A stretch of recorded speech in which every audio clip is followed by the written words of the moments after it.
ሳድረቲን ስለ ሱንጉል እርግዝና እውነቱን ጠይቋታል። አባዬ አሁንም እርግዝናሽ ያውቃል አይደለም ወይ ብሎ ነበረ የነገራት።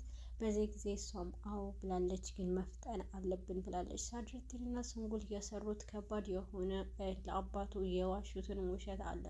ይበልጥ ደግሞ ግን ሳድረቲን ሱንጉል እስካሁን ድረስ የዋሸችው አንድ ድብቅ ሚስጥር እንዳለ ደርሶበታል። በስልክ ስትጻጻፍ እንግዲህ ደርሶበታል ማለት ነው። ወደ መታጠቢያ ክፍል በሄደችበት የተላከላት መልእክት አይተዋል። ሳድረቲን በጣም ተበሳጭቶ ነበረ። ነገሩ ሁሉንም ነገር ካየ በኋላ እንዴት ነው ይሄ ነገር ሊፈጠር የቻለው ብሏል። እንግዲህ ያንን ነገር ሌላ ሰው ለምንድን ነው በዚህ ምሽት የሚደውል መልእክት የሚልከው ብሎ በጣም ተበሳጭቶ ነበረ። ነገር ግን ሊያምነው ያልቻለው ነገር ነበረ ያጋጠመው። በዚህ መሀል ያንን መልእክት እንዳላየ መልሶ ያጠፋዋል። በመሀል ድጋሚ መልእክት ይላክላታል ማለት ነው። ሱንጉል ግን መታ ስለነበረ ይህንን መልእክት መልሳ ታያለች። ግን ደግሞ በዚህ ሰዓት ጥርጣሬ የፈጠረበት ሳድረቲንም ሱንጉልንም ሲከታተላት ነበረ። ምንድን ነው የምታደርጊ በዚህ ጊዜ ማን ነው እየላክልሽ ያለው ብላለች። ግን ደግሞ ዶክተሩ እንግዲህ መገናኘት አለብኝ መልሽልኝ እያላት ነበረ። በጊዜው እንግዲህ መገናኘት እችላለሁ ብላ እውነቱንም ትነግረዋለች። ሳድረቲን ደግሞ ለምንድን ነው በዚህ ሰዓት የምታወሪው ከማን ነው ብሎ ነበረ ጥያቄ ያበዛባት። ሳድረቲን የጠየቃት ጥያቄ ሱንጉል በጣም አበሳጭተዋት ነበር ነው። ይህንን ነገር ታውቃለህ? ስለ ባንኩ ነው ባንክ ቤቶች ታውቃቸዋለህ እያለች እንግዲህ ስትዋሸው ነበረ። ነገር ግን የሳድረቲን የጥያቄ መዓት እሷንም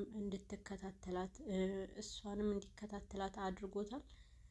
በቤት ውስጥ እንግዲህ አይሴጉል እና ፖይራዝ ከባድ የሆነ ጭቅጭቅ ውስጥ ገብተዋል። ነገር ግን የሲናንም ውሸት ደግመኛ ሲናንም ጓደኞቹን አሳጥቶታል።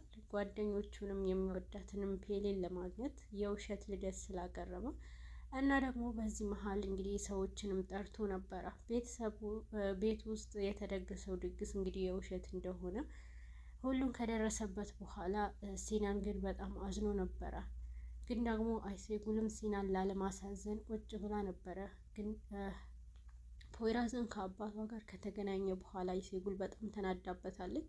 ልታወራውም አልፈለገችም ነበረ። እንዲያውም በቅኔ ስትናገረው ነበር እና ስለ ፍቅር ያለው ነገር ፖይራዝ እና የአይሴጉል አባት ባህር ባባም እንግዲህ ሁሉንም ነገር ለማስተካከል ካሁንም እጅ ለእጅ ተጨባብጠው እንደሚሰሩ ፖይራዝም ለመናገር ነው የፈለገው። አይሴጉል ደግሞ ይሄንን ነገር አልወደደችውም እና አሁንም ቢሆን እንግዲህ የሲናንም ደስታ ላለማብላሸት ስትሞክር ነበረ። የሲናን ደስታ ከጨረሱ በኋላ እንግዲህ ወደ ቤቷ ሳትጠብቃቸውም ለመሄድ ነው የተነሳችው። ፖይራዝ በዚህን ሰዓት ነበረ የደነገጠው። እንዴ አሁን ለምን ትሄጃለሽ ብሎ ይጠይቃታል። መሄድ እንዳለባት ትነግረዋለች። ፖይራዝም በጣም ተሰምቶታል። እና ጎረቤቱ እንግዲህ ለምንድን ነው አሁን ችግር አለ የሆነችው ነገር አለ ወይ ብላ ጠይቀዋለች።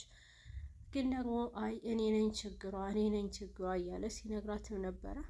እነ ዙልፊከር እና ሳፈር እንግዲህ አሁን ላይ ውሻ ተገጭቶባቸው በህይወት የለምና ዙልፊከር በጣም ውስጡ ተጎድቷል ማለት ነው። እንስሳትም ልክ እንደ ሰዎች ስለሆኑ ለምንድን ነው ሰው የማያከብራቸው ማለት ሰውን የማይንከባከባቸው ብሎ ነበረ በጣም ተናዶ። የገጨውንም ሰው ለመከታተል እንግዲህ ሳፈር ሄዶ ነበረ ካገኘው በኋላ። ነገር ግን በምት ወይንም በዱላ ሳይሆን በንግግር ቃላቶች ሰብረውት ይመለሳሉ። ነገር ግን ውሻው በህይወት አልነበረም። በጣም አዝኖ ነበረ የቀበረው እንግዲህ ዙልፊከር። በዚህ መሀል እንግዲህ ወደ ሕክምና ቦታ ወደ እንስሳት ሐኪም ቦታ እንዲወስዱት ያደረገችው አንድች ሴት ነበረች። ከዙልፊከር ጋር ተዋውቀዋል ማለት ነው። ነገር ግን እሷ ለእንስሳት ያለውንም ትልቅ የሆነ እንክብካቤ ካየች በኋላ በጣም አፈጣበት ነበረ። ዙልፊከር ግን ደግሞ ሳፈር እሷን ልጅ በሆነ ቦታ እንደሚያውቃት ነው የተረዳው። ቢሆንም ግን ይህንን አይነት ህይወት ለኛ አይሆነንም በማለት ተስፋ ይቆርጣሉ። ቢሆንም ግን ዙልፊከር እና ይቺ ልጅ ደጋግሞ መገናኘታቸው ቀጥሏል። እንደ አጋጣሚም ቢሆንም ግን ሁለቱም በፊት ለፊት ተገናኝተዋል። ሳድረቲንም እንግዲህ ሱንጉልን መከታተል ቀጥሏል። ሳድረቲን እንግዲህ የሄደችበት ቦታ ደርሶበታል። ወደ ወርቅ ቤት ነበረ የሄደችው። ሱንጉልም ወደ ወርቅ ቤት ሄዳ ወርቁንም ለመመለስ ነበራት። ይህንንም ወርቅ ደግሞ እንግዲህ ተሽጧል ብሏታል። ተሽጧልና ሲባል በጣም ደንግጣለች። እንዴት ትሸጡታላችሁ በዚህ ፍጥነትና ደግሞ የስጦታ ነውና ለምሸጣችሁት በማለት በንዴት ነበረ የተናገረቻቸው። ቢሆንም እና በዚህ መሀል በብስጭት ስትወጣ እንግዲህ ሳድረቲን በመኪና እየተከታተላት ነበረ። ቢሆንም ሳድረቲን እንኳን አላየችውም። ዶክተሩ ግን ወደ ሱንጉል ስልክ ደውሎ ሁሉንም እውነት ይነግራታል። ሴማ ሁሉንም ነገር እንደደረሰችበት ከነገራት በኋላ በጣም ደንግጣለች ማለት ነው። እንግዲህ ይህንን ነገር እንዴት አድርጌ ልፈታው ነው ብላ ነበረ። ሳድረቲንም ስለ ሱንጉል ድብቁ ሚስጥሯ ደርሶበታል። አይሴጉል ከሴማ ጋር ተገናኝታ እንግዲህ ከዛ ከቤት ከፖይራዝ ጋር ከተለያየች በኋላ ወደ ሴማ ለማማከር ሄዳለች። ሴማና አይሴጉል በጣም ሲመካከሩ ነበረ። ፍቅር ይቅርብሽ ብላታለች። ሴማ ፍቅር ላንቺ አይሆንም፣ አንቺ የራስሽ የሰላም ህይወት ይገባሻልና ስለዚህ ከፖይራዝ ጋር ከሆንሽ ትጎጃለሽ ብላ ነበረ የተናገረቻት።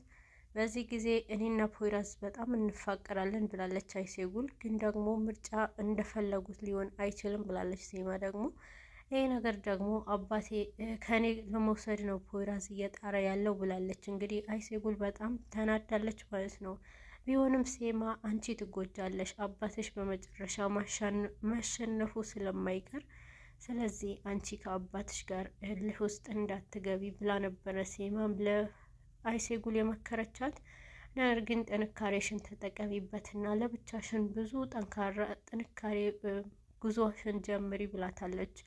አይሴጉል ወደ ኋላ ያለችበትንም ስራዋ ለመቀጠል እንግዲህ በፖይራዝ ንዴት ወደዛው ትሄዳለች። ዛፈርም ወደ ጋበዛት የስራ ቦታ ሄዳለች ማለት ነው። ነገር ግን ይህንን ስራ ቦታ ከሄደች በኋላ ከዶክተሩም ጋር ሆና ስራዋን ለመጀመር ባሰበችበት ሰዓት አንድ ምስኪን ሰው እንግዲህ ራሱን ደም ስሩንም ለመቁረጥ በሚሞክርበት ራሱንም ለማጥፋት የሞከረ ነበረ። አይሴጉልም ባየችው ሰዓት እንባዋ ነበረ የመጣው። እንግዲህ በህይወት የሌለው ወንድሟ ልክ እንደሱ ነበረ የመሰላት። እንግዲህ አይሴጉል ውስጧ በጣም ተጎድታለች ማለት ነው። በዚህ መሀል እሷን ባየበት ሰዓት ላይ ሊያደርገው ያሰበው መጥፎም ነገር ይተወዋል።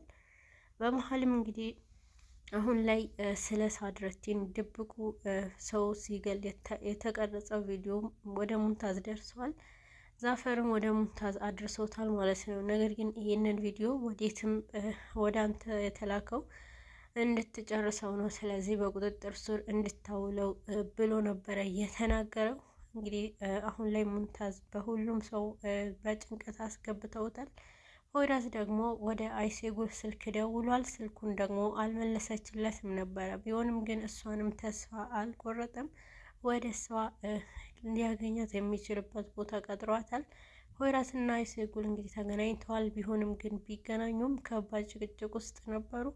የሁለቱ ግንኙነት በአባታቸው መሀል ላይ ስላለባቸው እየተዋደድን መለያየታችን ነው ብለዋል።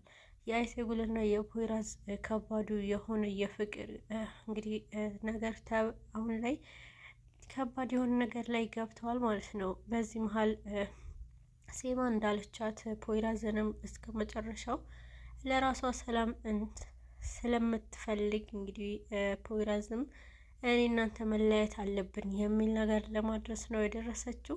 በመሀልም እንግዲህ ሴማ ይሄ ነገር እያለቻት ከአባቷ ጋር ተመካክራ ይሆን ወይስ እንግዲህ ሴማ አይሴጉልንም እንድትጠነክር ፈልጋ ነው? አብረን የምናይ ይሆናል።